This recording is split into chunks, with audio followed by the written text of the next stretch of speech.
তো দিয়ে দিলাম বিসমিল্লাহ। কই ভাই,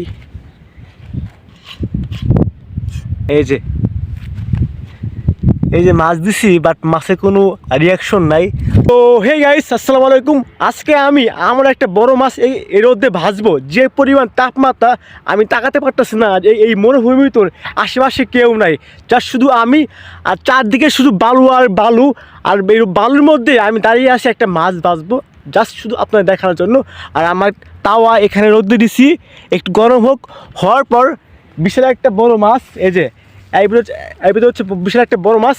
এই মাছটা আমি তেলে ভাজবো। এখানে দেখি মাছ হয় কি না, আপনারা দেখাবো। আপনারা দেখুন, আমাদের তাওয়া মোটামুটি অনেক গরম হয়ে গেছে। ওরে বাপরে বাপ, হাতে যাচ্ছে না।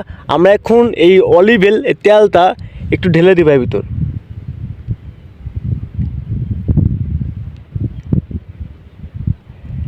এখন এই তেলটা একটু গরম হোক, দেখা যাক কি হয়। আর একটু দিলাম। এই হলো আমার সিলকাপ মাছ। এর ভিতর আমি এখন বের করি। ইয়া বড় একখান সিলকাপ মাছ। এই যে আজকে আমি এইটা ভাজবো হচ্ছে তেলের মধ্যে। বা যে পরিমাণ রোদ, এখন মিনিমাম আপনার তাপমাত্রা হচ্ছে 42 বা 43 হবে। এত গরমের মধ্যে আমি এই মাছটা ভাজবো এর ভিতর। বাট এটা রেখে খেতে এটা লাগতে পারে আমার এখন। তো এখন দেখি, আমাদের কড়াই ওপাশে গরম হয়ে গেছে। এখন জাস্ট খালি তেলের মধ্যে এটা দিয়ে দিব। আর আমি বাড়ি থেকে একদমই ময় মশলা দিয়ে আমি নিয়ে আসছি আমাদের সেই সিলকাপ মাছ। আমরা এখন দিয়ে দিব তেলের মধ্যে। আর এই হচ্ছে কড়াই। দেখবো আজকে এই রোদের মধ্যে আজও কি ডিম মাছ ভাজা যায়, নাকি এমনি মাছ শুধু দেখায়। তো দিয়ে দিলাম বিসমিল্লাহ। কই ভাই, একদমই না বোয়া লাইন। এটা কই কিছু তো হয় না, এটা সব একদমই বোয়া লাইন। দেখুন কিছু তো হয় না। না, এটা তো সম্ভব না, কিছুই হয় না, একদমই বোয়া লাইন।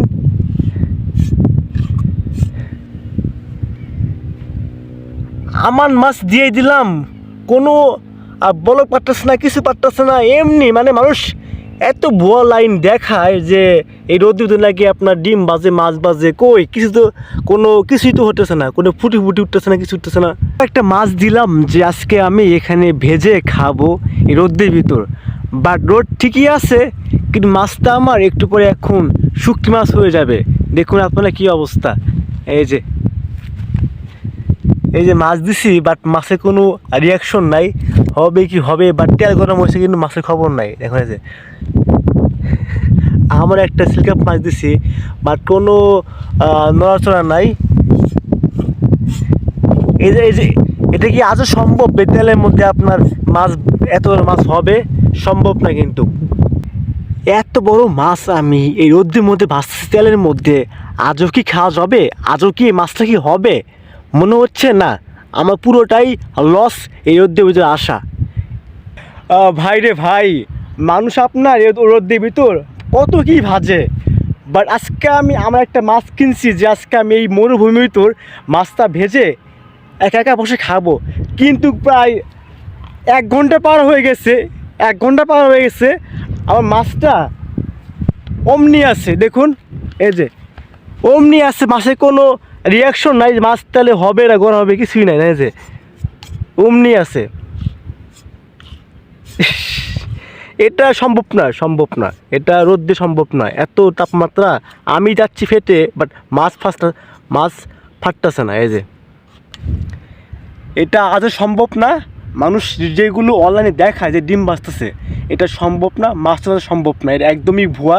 বাট দেখুন এই যে আমি 1 ঘন্টা ধরে মাছ দিচ্ছি, মাছে কোনো রিয়াকশন নাই। এখন আমি এই মাছটা কী করবো, এখন হচ্ছে বাসা নিয়ে যে আমি চুলাতে নিয়ে ভেজে খাবো। বাট সম্ভব না এটা। তো লেটস গো, চলেন বাসায় যাই। তো আমি এখন বাড়িতে, আর চুলার উপরে তাওয়া দিয়ে দিছি তেল মেল দিয়ে। এখন জাস্ট হচ্ছে মাছটা দিয়ে দিছি, কিন্তু মাছটা এখন একটু পরে হয়ে যাবে।